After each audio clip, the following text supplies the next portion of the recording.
시청자 여러분, 이 신문지 안에 비닐, 그 안에 또 신문지로 쌓여있고 이 안에 들어있는 게 뭔지 아십니까? 저 위 보시면 아시겠죠? 5만 원짜리 현금 다발이 이 안에 들어가 있습니다.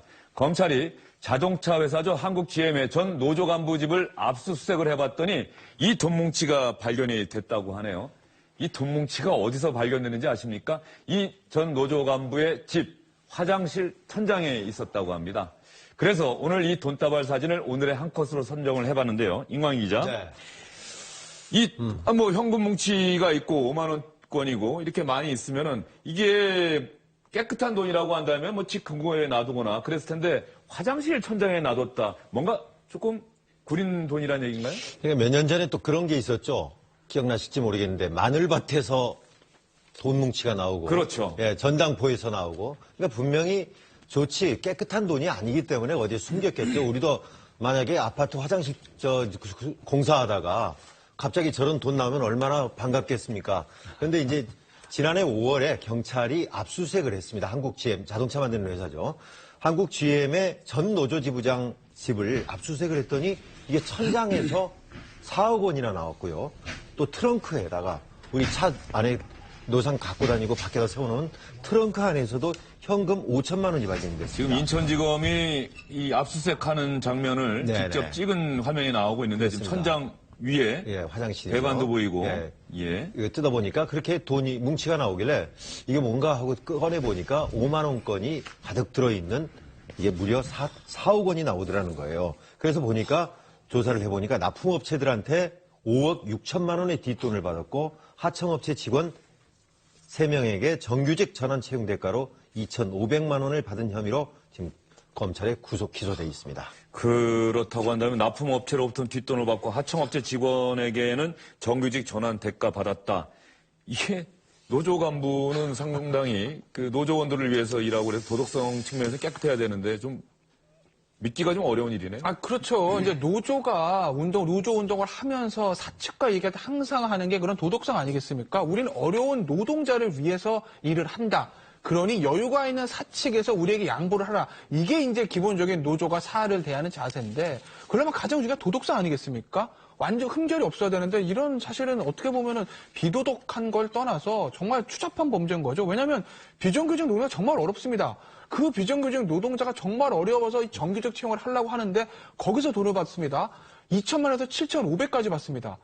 그 정규직 노동자가 전환된다 하더라도 정말 몇 년치 연봉을 받은 겁니다. 지금은 범행의 구조는 이렇게 되는데요. 생산직 비정규직 이 노동자들이 그 회사에서 정규직 채용이 있을 때 노조 간부에게 1인당 2천에서 최대한 7,500까지 뇌물을 줍니다. 뒷돈이라고 하죠. 저 그림 보니까는 그런 그렇죠? 이해가 되는데 네. 성적 조작시켜서 합격시켰다는 얘기인데 예. 그 회사는 왜 노조 간부의 청탁을 왜 들어주는 겁니까? 아시겠지만 GM 한국 그 부처님 그 공장도 한때 노사 분기로 굉장히 문제가 많지 않았습니까? 사측 입장에서 보면 노조와의 원만한 관계를 유지하는 것이 너무나 중요한 겁니다. 그러니 이번에 그 사측 그 임원들도 처벌을 받게 됐는데 이런 얘기를 하는 거죠.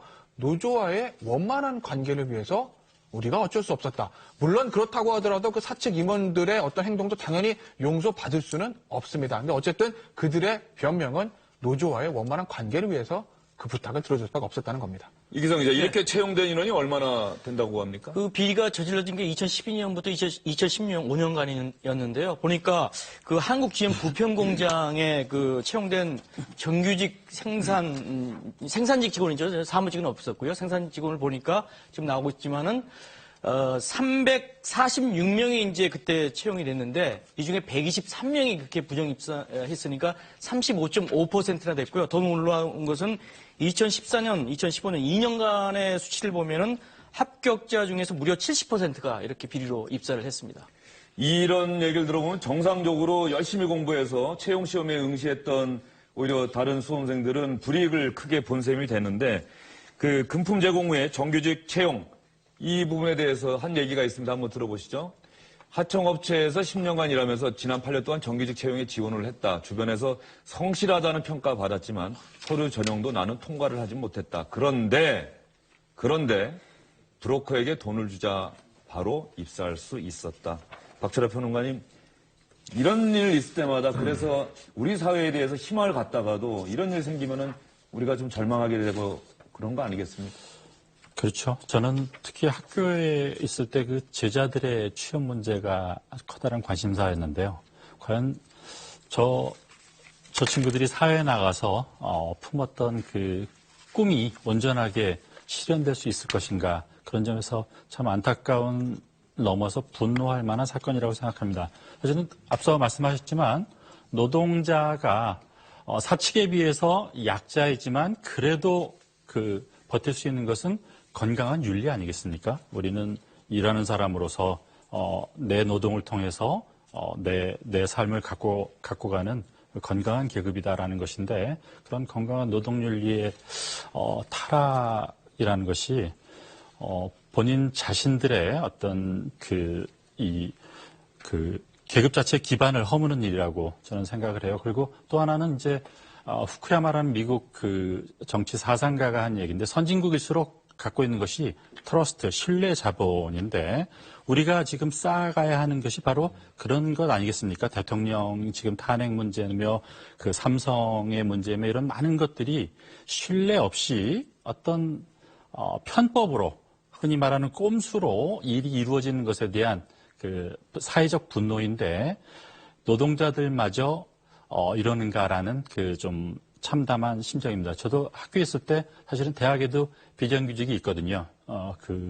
제가 받던 임금의 한 30-40%를 받으면서 근무하시는 저 공부 많이 한 계약직 교수, 강사분들이 있었는데, 늘 제 가슴 한켠에 똑같이 노동을 하고도 급여를 그렇게 받지 못하는 사람들에 대한 안타까움이 있었습니다. 이 문제는 우리가 사회적으로 합의를 해서 정규직 노동 조직들이 그 비정규직을 품어 안는 식으로 사회적 갈등을 치유하지 않으면 앞으로 두고두고 우리 사회에 커다란 부담이 될 문제라고 생각합니다. 네, 박철아 평론가가 말씀하신 노동윤리라는 단어가 상당히 와 닿는데요. 차기 대선 주자들이 바로 이런 문제에 대한 해법을 국민들에게 제시를 하고 그 다음에 선택을 받아야 되지 않을까, 이런 생각이 듭니다.